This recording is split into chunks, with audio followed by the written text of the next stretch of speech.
Hey y'all, welcome back to this week's episode of AMA Friday with Amy Miller, Recruiting in Yoga Pants. So everybody's gone.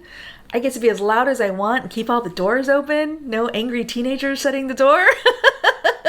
So maybe we'll get an appearance from the pups. I don't know. We'll see what happens. Doors open. Come on in. But I do want to spend some time with you today talking through the hiring manager and recruiter partnership. We have had this conversation before. I will link to the video up above that I've made on this topic in the past. However, I want to take this a step deeper, and I want to talk about,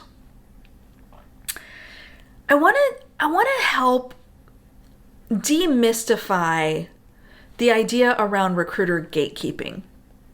And a lot of job seekers have this kind of unfortunate perspective that it's our fault and it's, we're the ones keeping you from your dream job. And if only the hiring manager got to see your resume, they would see how great you are. And it's all my fault because I'm the big bad recruiter who's messing it up for everybody. Not usually. I'm not prepared to say that never happens, okay? Because I've worked with some characters in my life, okay?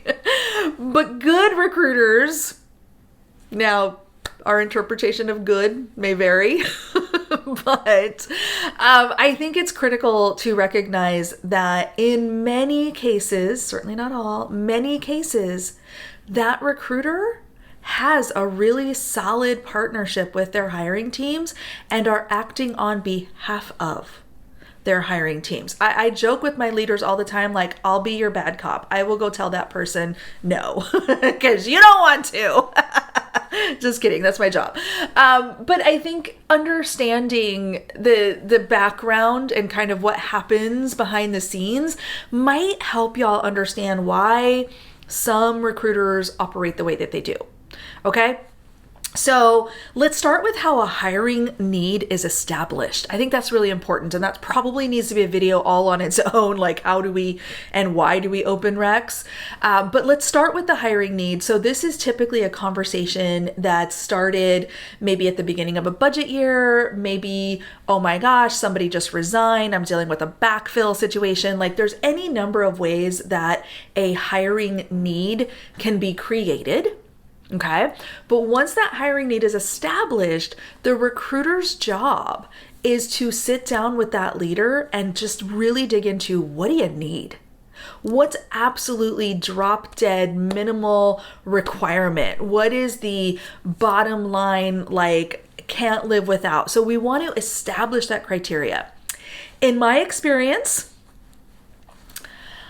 hiring managers will usually have a much larger wish list than what is ultimately published. And that's okay. That's okay. I don't mind that because I want my managers to bring everything and anything they could ever hope to find in this person, because we're going to start there and then we're going to start really whittling that down. We want to bring that down to a realistic, legal, compliant basic qualifications, minimum must-haves, right? Because we want to screen in. We want to open the opportunity to as many people as possible, not because we're just like trying to stuff our database or just grab, everybody and their brother and put them in our ATS to punish them later. No, that's not what we're going for.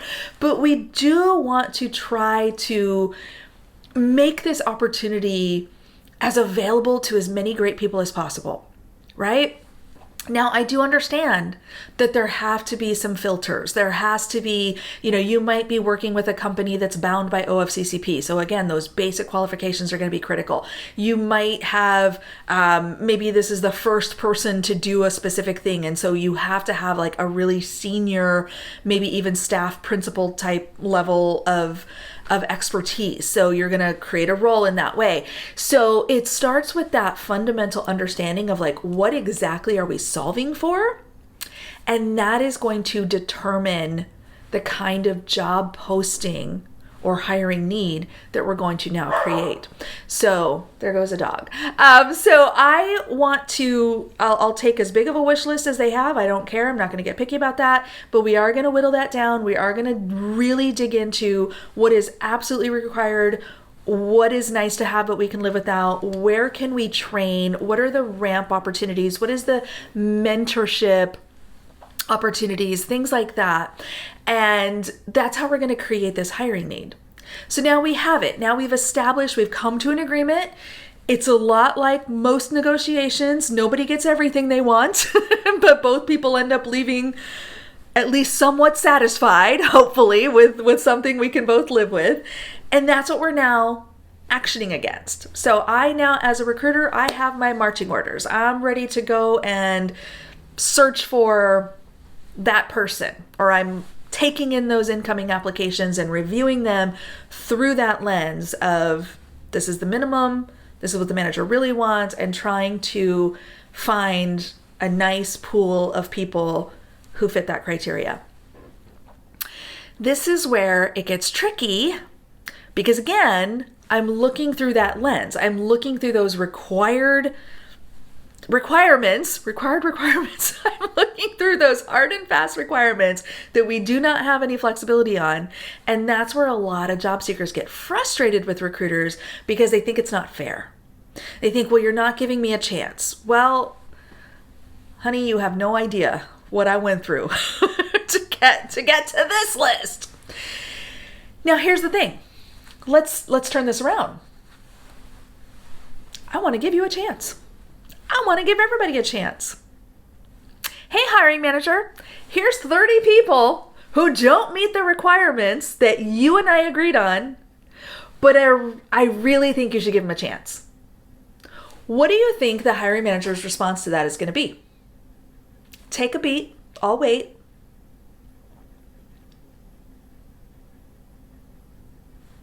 Any suggestions, thoughts, ideas? Because I know what a hiring manager will say. Why the hell did we have the conversation about what's required if you're not going to follow it? That's the question they're going to ask me. My credibility with my hiring team is going to plummet. I'm just being honest with you, okay? You might be thinking, well, damn, she's making it all about herself and what Amy wants. Well, I would like to stay employed. That's number one. So yes, I am going to be a little selfish in this conversation today because, again, I have to satisfy the requirements that we have aligned on.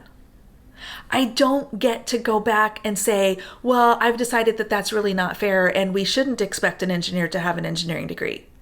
Like, those are conversations that we need to have up front and establish, like, is there an opportunity for, equivalent experience instead of those kinds of things? I'm happy to have those conversations.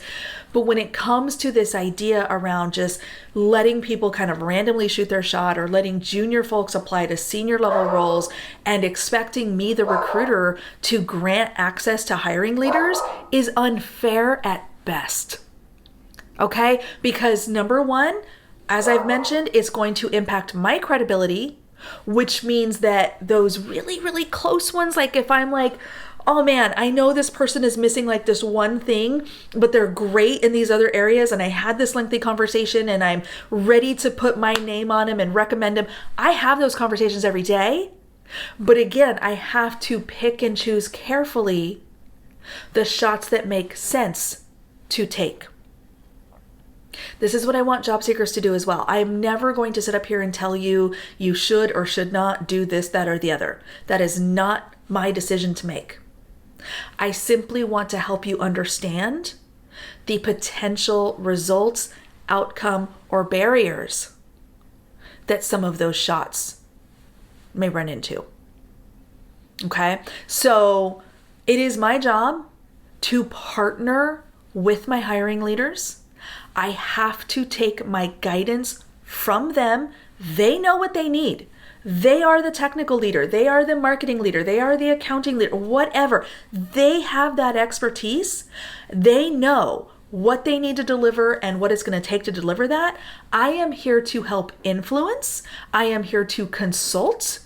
And we all know that sometimes good consulting looks like bad customer service. Heard me say that before. I am here to support, but I am not here to damage my own credibility on something that's never going to fly anyway.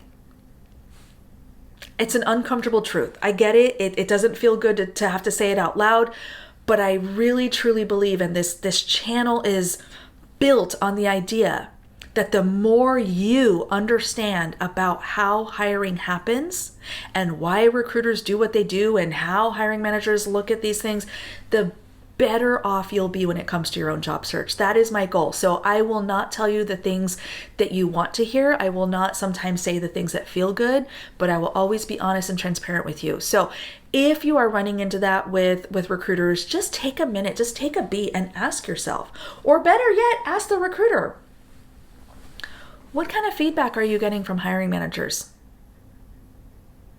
Can you tell me more about the hiring manager's expectations so that I can make sure I'm presenting my skills and accomplishments in the right light?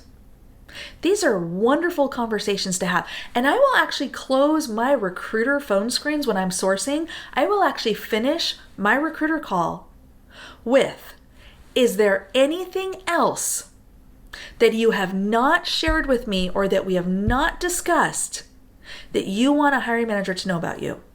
That is critical because ultimately the hiring manager is making the final decision who gets interviewed and of course who gets hired with all the data and all that good stuff that they collect through the process. But they're also counting on me to bring the right selection. I have to do that initial filtering, that initial screening, that initial conversation and learning and understanding so that I can package that for my hiring teams. And that is how I earn and keep their trust. All right, y'all. I hope that helps. A little long, but had a lot to say on this topic. So I hope that provided some clarity. I will be happy to talk more about this in future video, in comments, wherever you like. Let me know what you think. And as always, we'll see you next week.